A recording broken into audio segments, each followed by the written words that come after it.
Hi, బంజరీ మసాలాకి స్వాగతం. ఇవాళ మనము ఒక మంచి కాంబినేషన్ బగారా అన్నం చేసుకుందాం. దానికి బోన్లెస్ చికెన్ ఫ్రై. జనరల్గా బోన్లెస్ అనగానే గట్టిగా ఉంటుంది ముక్క. ఈసారి సాఫ్ట్గా ఉండేలాగా ఒక చిన్న చిట్కా చెప్తాను. ఓకే, ఈ రెండు కాంబినేషనే కాదు, బగారా అన్నంతో ఏదైనా చేసుకోవచ్చు. ఒకసారి ఇలాగ ట్రై చేయండి. రెసిపీలో కలుద్దాం. ఇప్పుడు మనం ముందుగా కొంచెము మ్యారినేట్ చేసుకుందాం. ఒక బౌల్లో సాల్ట్, చిల్లీ పౌడర్, కారము, పసుపు, 1 స్పూను అల్లం వెల్లుల్లిపాయ పేస్ట్, ఇవన్నీ ఫస్ట్ ఏంటంటే ముక్కలు వేసిన తర్వాత కూడా వేయచ్చు, కానీ ముందు మసాలా కలుపుకుంటే ప్రతి ముక్కకి పడుతుంది ఈవెన్గా. ఇది ఒక 1/2 కేజీ ఉంటుంది. బోన్లెస్ అనమాట. ఒకే సైజులో నేనే కట్ చేసుకున్నాను.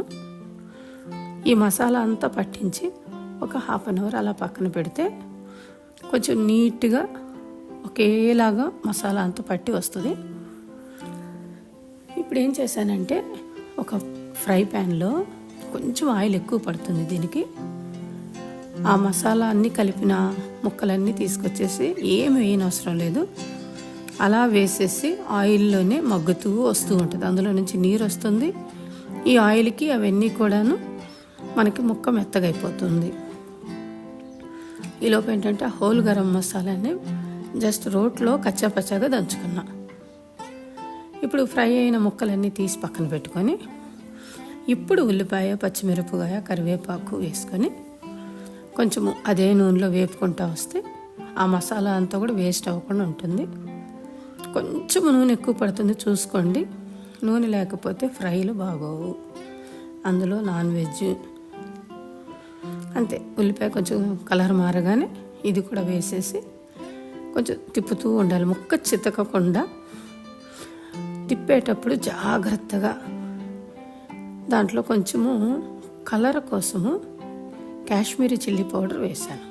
దాంతోపాటు ఆ హోల్ గరం మసాలా కచ్చాపచ్చా దంచుకున్నది కూడా వేసాను. అంతే.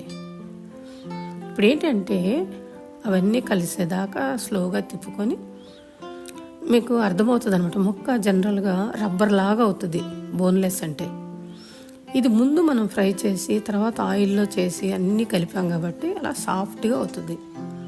తినేటప్పుడు కూడా హ్యాపీగా తినొచ్చు. ఓకే, ఈలోపు బగారా అన్నానికి ఒక కుక్కర్లో చేస్తున్నాను ఈసారి. హోల్ గరం మసాలా వేసుకొని సేమ్ రెగ్యులర్గానే చేసేది పలావ్ లాగా. ఆ ఆనియన్ కొంచెం కలర్ మారిన తర్వాత అల్లం వెల్లుల్లిపాయ పేస్టు.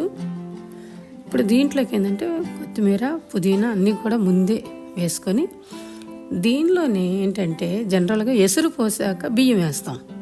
ఎసురు మరిగిన తర్వాత దీంట్లో ముందు మనము కడిగి నానబెట్టుకున్న బియ్యాన్ని ఆ కుక్కర్లో వేసి కొంచెం వేపుతాము.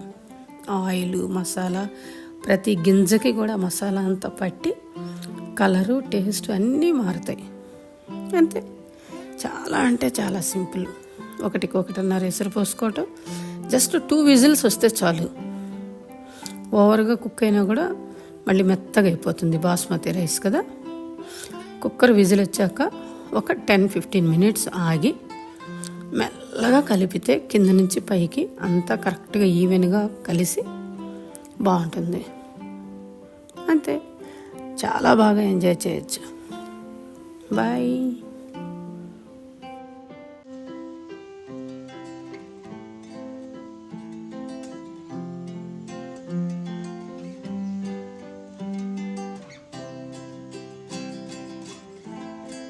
Hi, now we will be tasting bagaran annam and boneless chicken fry. Let's start.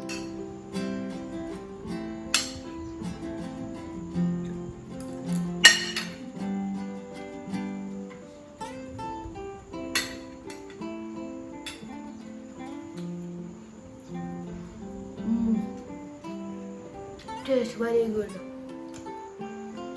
Super. This is very good for snacks and lunch and dinner. Also for parties. It's very good. Thank you. Bye.